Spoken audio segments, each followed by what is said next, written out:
Okay, we were talking about the 1948 political convention that you were asked to direct for ABC television, correct, in New York? Parts of it. Parts there of were it. three of us who directed ABC's coverage. The other two networks were there too. Who were the other two directors that worked for ABC that were helping? They're both dead. A guy named Sonny Diskin and a girl named Bobby Henry. But they're both dead now. So at that point, it wasn't, which later became pool directors. At that point, each network was responsible. Oh, no, I'm not setting you out, not telling you the straight story. The feed that we got from the floor was pool because you can't put 3 big cameras on every platform. That was true almost everywhere till the cameras started to get small like these. So we took a feed from the pool, and then we added stuff in the studio, and we had a guy named Balkage to commentate, and we had Walter Winchell, and ABC had a whole lot of quite well-known people who did the commentary. But what the 48 convention really was a battle between Governor Dewey of New York and Harry Truman. And it isn't so much that Harry Truman won the nomination and the election, it's that Governor Dewey lost it. He figured that Harry Truman was so far down in the polls that he didn't have to do anything, and he didn't. He didn't do any real campaigning. There was a dramatic moment in Philadelphia. They were both in Philadelphia, the conventions. The Bellevue Stratford was the hotel in Philadelphia where all the politicians stayed. When Governor Dewey left the hotel to come and accept the nomination, it was cloudy and raining. And suddenly the clouds parted and the sun shone down on his car. And the picture he had was amazing. The sun shaft of light going down on his car. People said, that's it. God has picked Dewey. But they forgot about Truman and his whistle-stop train that he took all across the country. Dewey did absolutely nothing except make some stuffy speeches. There was a woman here, Alice Roosevelt Longworth, who was Teddy Roosevelt's daughter, nicknamed Dewey, Governor Dewey, the little man on the wedding cake. That's just what he looked like, too. He didn't do anything, he just kind of stood there. Why was Truman down in the polls? Well, Truman never really became popular until after people began to assess everything that he had done. When he fired MacArthur, when he settled the Berlin crisis, when he did this, when he did that. I can get into that later, but that can get pretty heavy politics. But everybody thought, all the pundits and all the polls, as a matter of fact, they stopped polling for that election 3 weeks before it happened because they were sure Dewey was going to win. But he didn't. Truman beat him. And at the political convention in Philadelphia, I walked out past the back door of this convention hall at the University of Pennsylvania. And Truman was out there by himself next to his train, and I said, "You going to win this thing?" And he said, "Yeah." And I said, "Oh." He said, "Well, see, I'm going to get nominated. Then the first thing I'm going to do is I'm going to call Congress back and show these Republicans that they haven't done anything all year, and I'm going to make idiots out of them." And he did. Harry Truman was one gutsy, tough, honest man. You can see I admired him greatly. I liked him very much. He made plenty of mistakes like everybody else, but he stood for what he believed, and you knew if Harry Truman said yes, it was yes. If it was no, it was no. There was no in between. But Dewey was sending us invitations to fancy cocktail parties and all that. You didn't get anything like that from Truman. You just walked around with him, and he walked at 120 paces a minute. It used to drive us crazy. To walk with Harry Truman was torture. He walked the military style.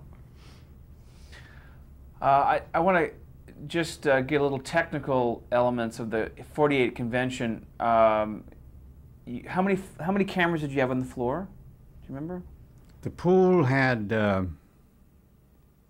probably 6. and it fed to a room somewhere. All three networks took a feed. Took the from it. feed, and then they each had their own directors and No, own there was anchors? one director of the pool, as I became in '52, and he would look at the 6 pictures, and he would pick one, and it went out to all 3 networks, so we all took the same thing. So everybody had the same picture. If the president was speaking, or if the Speaker of the House was speaking, or if the Majority Leader of the Senate was speaking, or the head of the Republican Party or the Democratic Party was speaking, we'd follow him for a while. They ran on too long. We learned a valuable lesson, as I said a few minutes ago. They ran till 2 and 3 and 4 o'clock in the morning, and people got tired. The hall would be half empty, and we knew nobody was looking on television. By that hour, people just didn't look. But we learned then to cut everything back. That's how 52, 56, and 60 were quite successful. They were more, in essence, Oh, produced. yes, sure. They were produced with the audience in mind, not the candidates. And I'm assuming that the delegates weren't television savvy at that point. No, they weren't. Did you have to explain what television was and how to appear on television to? Well, no, they took some pictures of each delegation. There were the 50, I forget how many states there were then. We didn't have Puerto Rico and, Alaska and Hawaii then. I guess there were 48. Had 48 delegations, and each one had a sign that, said Rhode Island, Massachusetts, California. And if somebody spoke from the California delegation, whoever was the MC at the time of the whole convention would say, and now we'll hear from the delegation from California, and they'd pause for a minute and switch the microphone over to him, and he would make a motion to do this or do that or complain or something. It ran quite well. It's something that had been going on for years. So the politicians knew how to do it. It was up to television to pick it up, which we didn't do very well the first time in '48. Well, we didn't know much. So here you have moved from Washington, D.C. to New York. Yes. And now are working for ABC television. Mm-hmm. What were you doing after you did the political convention? What were you doing there at ABC? I did all kind of shows. They were trying all kind of new things. We had giveaway shows. That was almost the beginning of the quiz show, which almost wrecked television in 1960. We had a lot of things like that. We had takeoffs on Meet the Press, where 4 or 5 reporters would sit around and talk. An awful lot of talk, much worse than it is now, although it's getting worse now on these talk shows. What else did I do? I can't remember. Oh, I did a thing called Stop the Music with Bert Parks. You ever heard of Bert Parks? Bert Parks was the master of the quiz show. And it was on for an hour every Thursday night. Stayed in the top 2 or 3 for 3 or 4 years, where he would play a tune, a mystery tune, and the person that guessed it won a heck of a lot of prizes. And he would call up people all over the country. Do you know the name of the mystery tune? Then the chorus would do a dance, or there'd be an act or something. It was an hour's entertainment intermingled with prizes given away to the audience looking and listening. So you were contracted as a producer-director Mm-hmm. and would be assigned, a sporting event, whether it's wrestling or... At that time, I did Game of the Week with Dizzy Dean on baseball every Saturday or Sunday. Dizzy was just a marvelous man. We used to get hundreds and hundreds of letters. Don't let him say he slid into third base.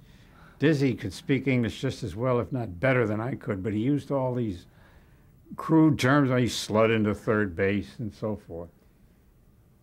His wife tickled me. His brother, Paul, nickname was Daffy.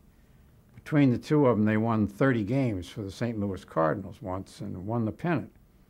But Daffy turned to alcoholism, and Mrs. Dean, Dizzy's wife, didn't want him to drink any. So we'd go to the train, and she'd say, now here's his money, don't you buy him a drink.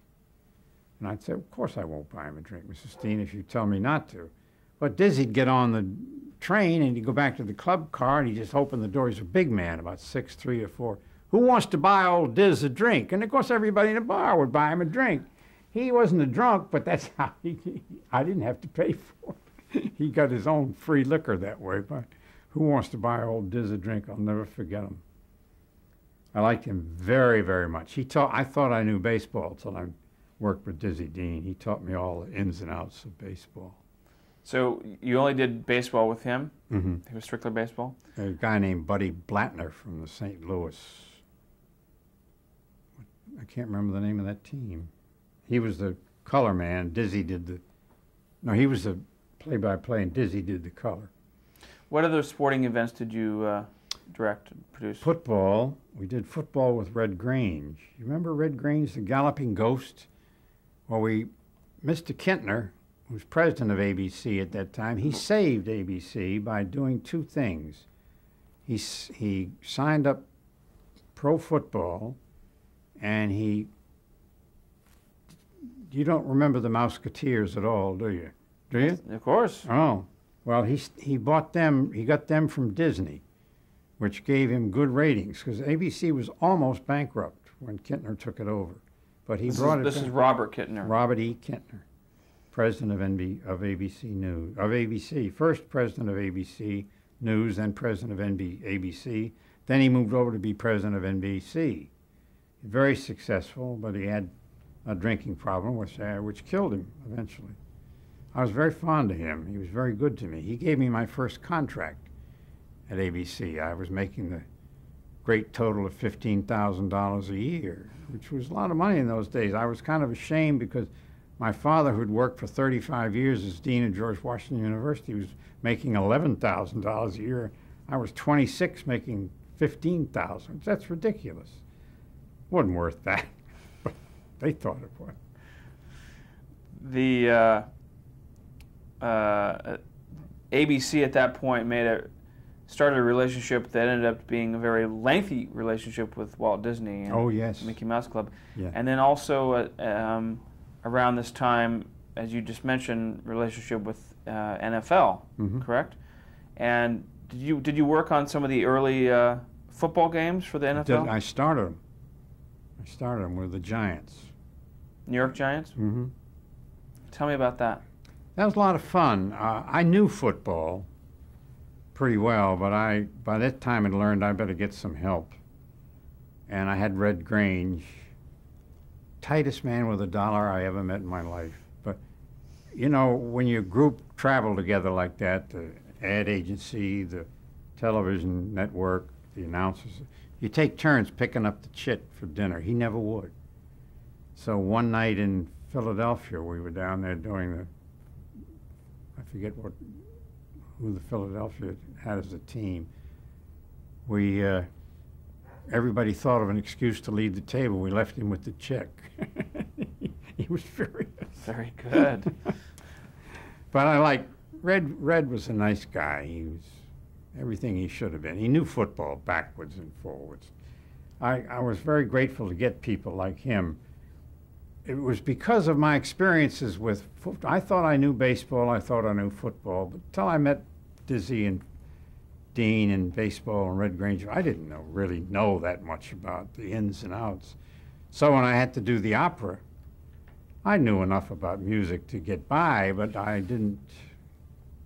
So I had a guy who was the music director at ABC in New York. We did the opera at ABC from the Metropolitan Opera. I had him sit beside me. Is this live? Yeah. Mm-hmm. And he'd say, now, so-and-so is going to enter from stage right in 15 seconds, and we'll start singing, and the band will start playing, and then the young lady playing opposite, she'll enter from stage left in 20 seconds. So I'd be prepared for everything. But you have to wise up after a while. You don't know a whole lot of things. So you go out and find people who do, and they tell you what's going to happen next. I knew how to run the cameras, but I didn't know enough about opera. You directed this, mm-hmm. and how many cameras do you remember you had? We had, all the cameramen had to wear tuxedos, and the cameras were draped in velvet, black velvet. in the Metropolitan Opera. We had 5 cameras, as I recall, but I couldn't swear to that, 4 or 5. And you would cut the show, and then It was on live. Live. Everything was live. You're still talking live in 48. And I just wanted to go back to the football games. How was pro football televised at that point, logistically? I mean, how do you cover a game? Was it like it is today? Mm-hmm.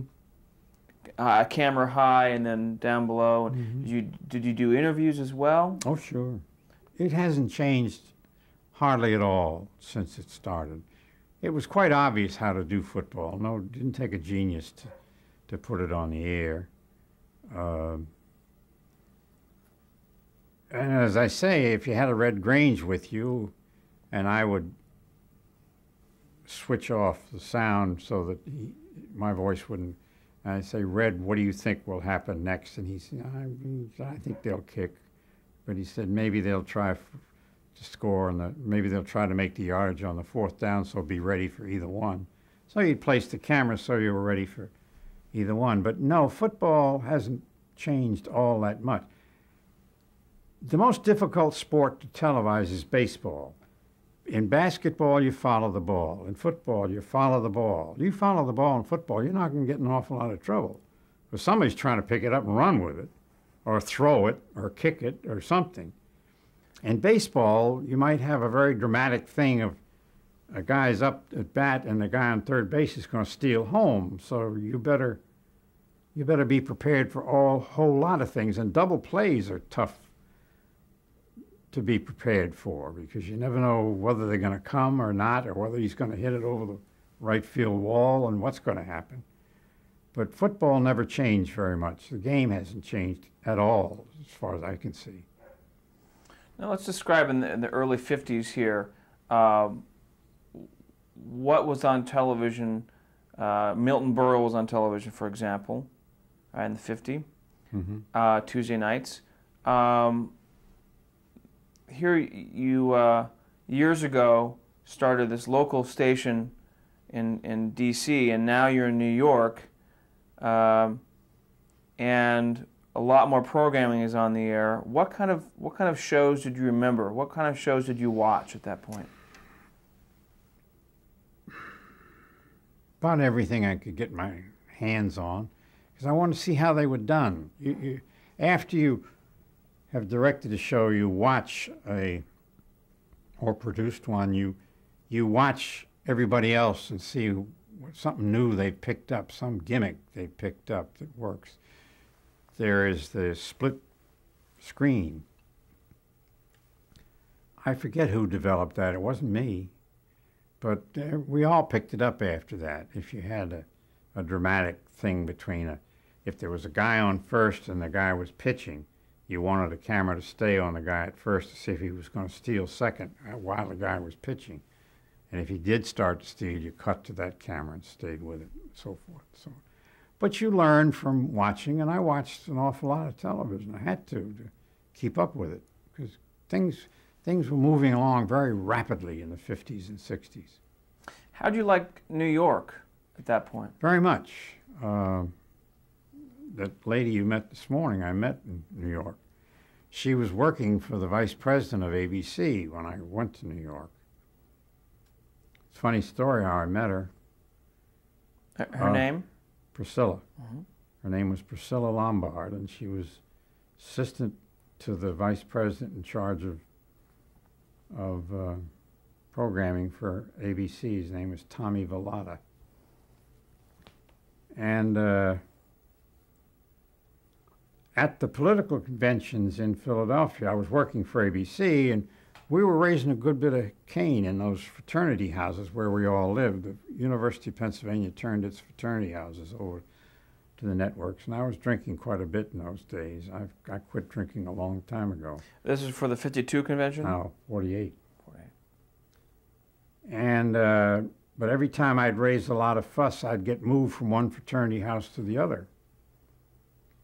And I got kind of irritated by it, so I said, who's moving me around? And they said, there's a girl named Priscilla Lombard in charge of all this. Every time you raise the dickens, she moves you to another house. So the night before we left to go back to New York, they had a dance. And I said, somebody point out this girl, Priscilla Lombard, to me. So I went up brazenly and cut in on her and said, I think you know me, I'm Bob Doyle. And her hands dropped. And I said, would you care to dance with me? And she said, well, yes, I guess so. And now we've been married almost 50 years. But that's how I met my future wife when I got to New York. You tracked her down. Yep. Well, I wanted to find out what she was doing it for.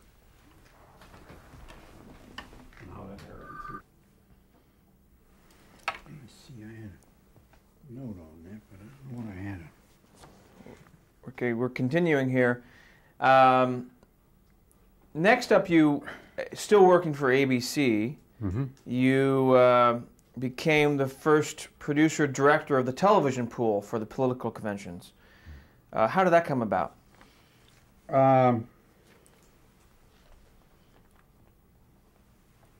Cameras were getting bigger, and there were even a couple of experimental color cameras at the 52 convention. So the platform was 35 feet back. I was the one who picked that distance.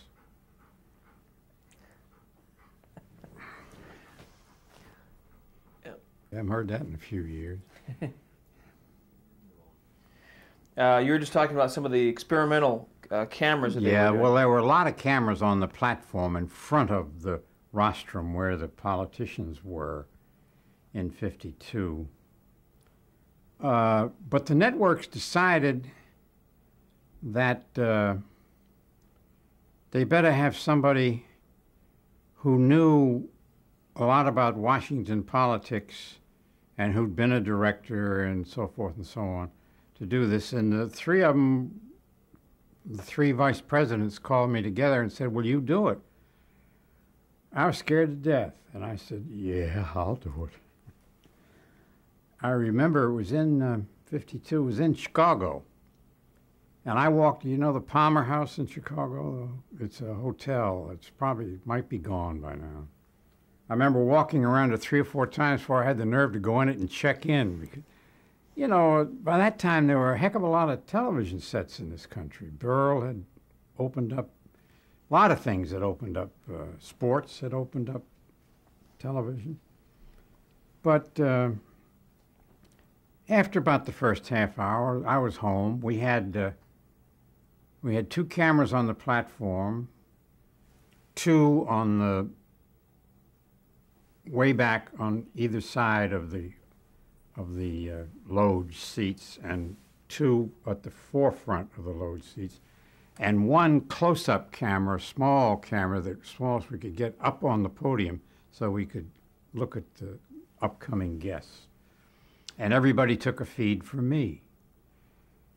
And I went to the 3 vice presidents and I said, look. Three vice presidents to each network. 1 at each network. Yeah. So ABC, NBC, CBS. Tommy Villada was ABC, Billy McAndrew was NBC, and a guy named Sig Mickelson, of whom I was very fond, was vice president of ABC.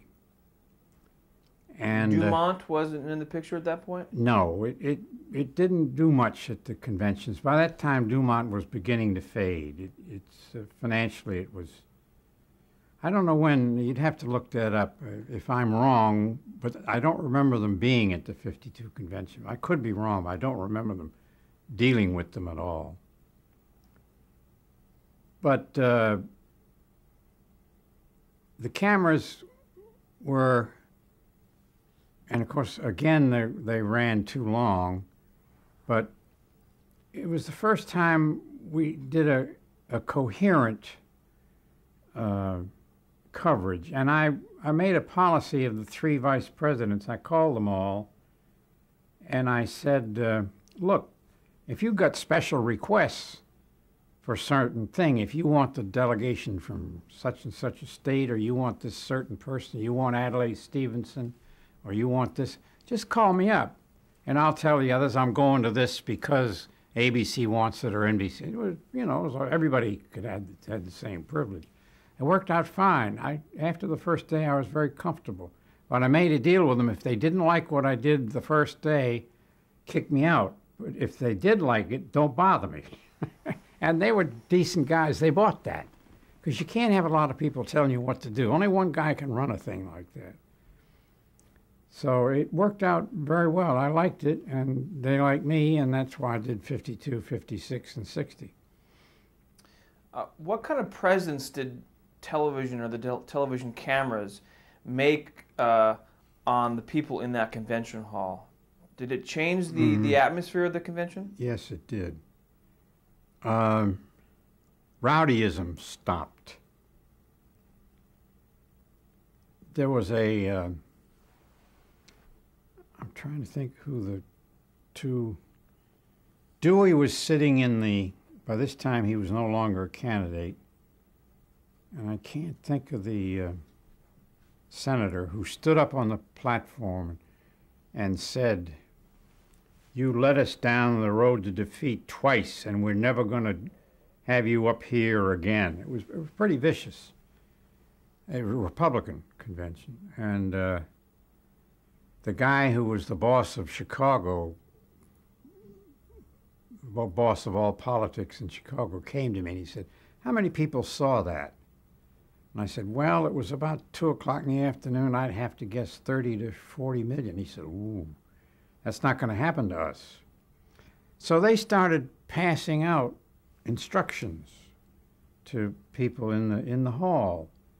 Don't act rowdy. Don't do this. Don't do that. Pay attention. Look like you're interested. Don't cause fights. Don't say detrimental things. In other words, we got to look good, because if the whole Democratic convention looked good, then you got a feeling the Democrats were going to win, or if the Republicans looked good, then you thought they were going to win. But it began to have a tremendous effect on politics, because when the leaders, and they weren't stupid, they didn't get where they were, but realized how much of an effect television had on the people all around the country, they tried to use television to its best advantage. They didn't criticize. They'd come and make suggestions to me, which I was grateful to have. Some I could do, some I couldn't.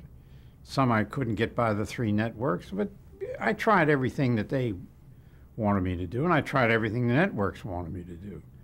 It was a very free and even time. It's not like the rigorous times in television now, where the competition is so brutal that people cut each other's throat. We were all in this together. We were all trying to put on the best convention we could, and they all helped me, thank goodness. Did you ever get pressure from one side or the other to...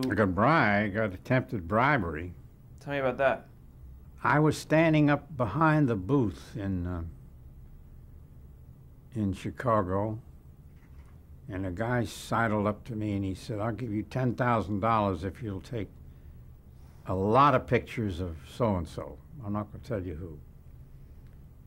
And I said, "Well, I'll have to think that over." And I went right back, and I had a button I could push on all 3 vice presidents. I said, "Some guy just offered me $10,000 to take a lot of pictures of so-and-so." And they all laughed and said, "Oh, what are you going to do?" I said, "Well, look, what you got to do is monitor me," because he was an important figure. So they had a girl just sit there. I told you this earlier, I think. And she checked off every shot I took of so-and-so versus another candidate versus another candidate. And if I got too heavy on one, she'd say, "Hey, you're going overboard on so-and-so," or one of the vice presidents would tell me. But that worked like a charm, only because bribery is a very stupid thing. You always get caught at something like that. And it helped a lot. They had a lot, after that, they had a lot of, because I went right to them after he tried to bribe me and said, "Look, you got to help me with this. I don't